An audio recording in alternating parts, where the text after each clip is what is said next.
Are Red Bull and Formula One about to experience another mini round of domination courtesy of Max Verstappen at the end of this generation cycle? That is the belief of Red Bull advisor Helmut Marko, and he has that belief for two reasons, and they're quite valid ones to say the least.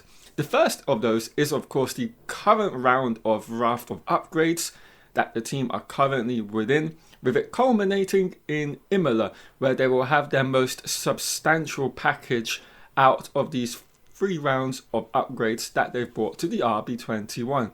And he believes that they will be able to start defeating on merit, on pure pace, the McLaren team of either Lando Norris or Oscar Piastri with the help of Max Verstappen.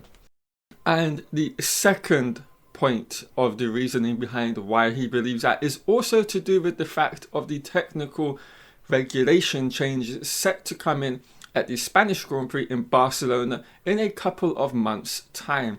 And that is of course a major change that will be happening within this season. And that of course revolves around the flexibility of the front wings, which will be banished from that event onwards, meaning teams have to bring a completely new specification of front wing for that event and beyond.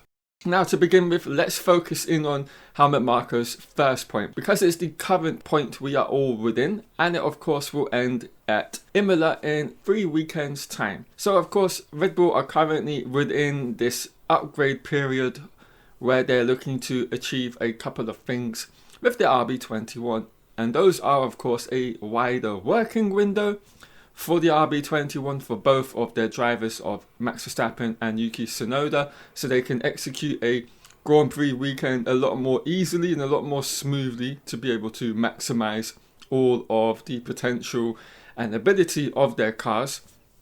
But also of course second to that, but almost just as importantly, is to make sure they're bringing usable downforce onto their car as well.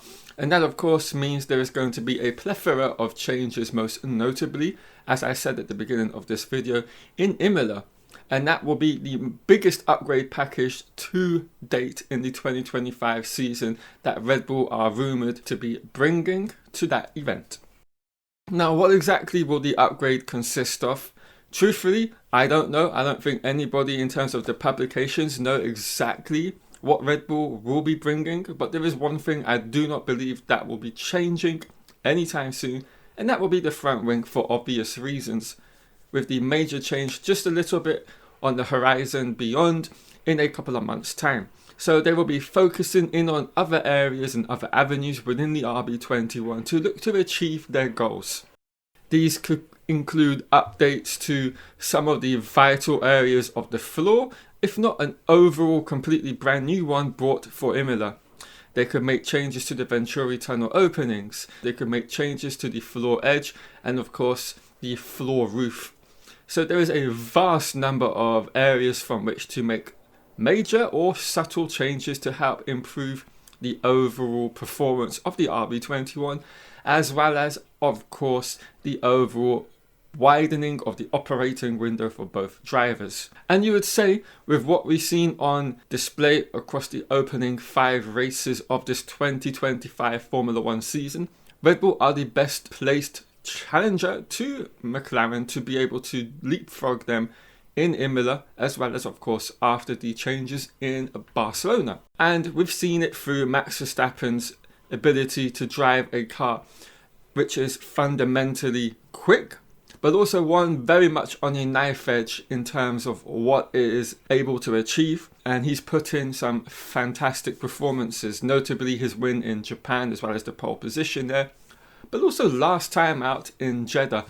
2 circuits which are basically all about high speed corners and the downforce you have on the car for those events, or lack of, in Jeddah, with a lower downforce rear wing for them as well.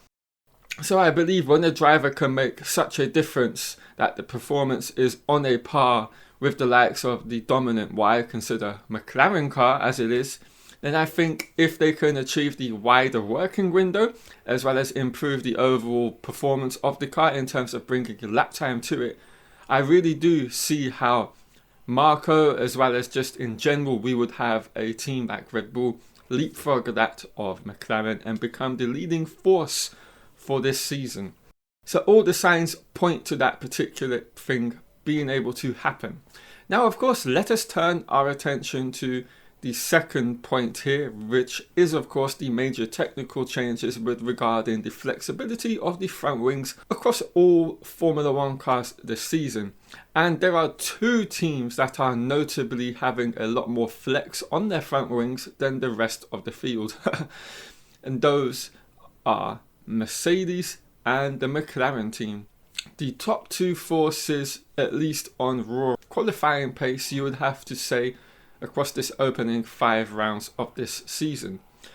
Now, what I suspect, and I believe this is both internally thought as well by both Ferrari and Red Bull, is that this technical change is going to have a major impact on those two teams that we've just mentioned here of Mercedes and McLaren, and it's going to drop them quite a bit further back into the clutches of all the chasing teams, but most notably that of Red Bull, because they are the nearest placed team to that of McLaren.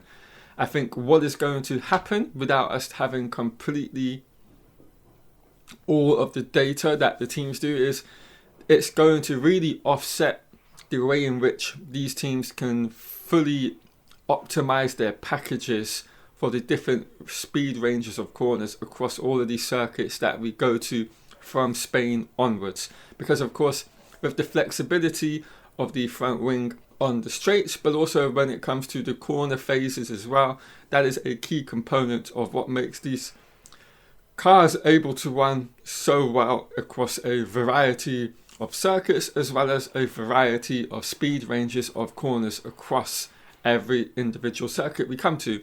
And it's allowing them to fine tune and strike a better balance between all of these corners. Now, I think with the flexibility gone, that is going to completely throw out of kilter the balance that these teams have with regards to their cars, the MCL39 and the W16, and it's going to make a big impact on their performance. And I would not be surprised to see them fall back behind the other teams, particularly that of Ferrari as well as Red Bull, of course, and have a little bit of a struggle, at least for a couple of races, while they fully get back up to speed and understand how they need to start setting their car up. Because we cannot forget, they're going to have to start bringing from that event on a completely new front wing with no flex in it at all. And that of course then will potentially mean changes need to have occurred throughout the wing's profile. We're talking the winglets, the elements, the end plates. They will probably have to make very much a different geometric shapes across these particular areas, because of course they've all been fine-tuned to achieve a certain objective, and that is all to do with the flexibility. But within the flexibility, they also need to make sure the outwash is to the correct degree. Now of course, with that flexibility gone, the outwash effect that they currently have on these wings, I suspect, will not work and generate the same amount if they weren't to make changes to the new front wing for Barcelona onwards, and will put the car balance-wise completely off the optimum working window that they would like it to be on. So that is why I believe personally that we could see such a scenario unfold, where we have a period of dominance from Max Verstappen and the Red Bull outfit for this season, particularly over that stretch from Imola, say up until 2 or 3 races after Barcelona, or beyond, quite frankly. Who knows what will really truly unfold as a result of these two events happening. But what I suspect is Red Bull will make quite a dramatic leap across these two events, and they will potentially be the dominant force in Formula 1 once again for this 2025 season. Right guys, that is where I'm going to wrap this video up. I hope you've all enjoyed it. If you have, do leave a like on this video. And if you're new and if you enjoyed the content here on F1 Unraveled, do hit the subscribe button down below as well. Alright everyone, catch you all later in some F1 videos. See you shortly.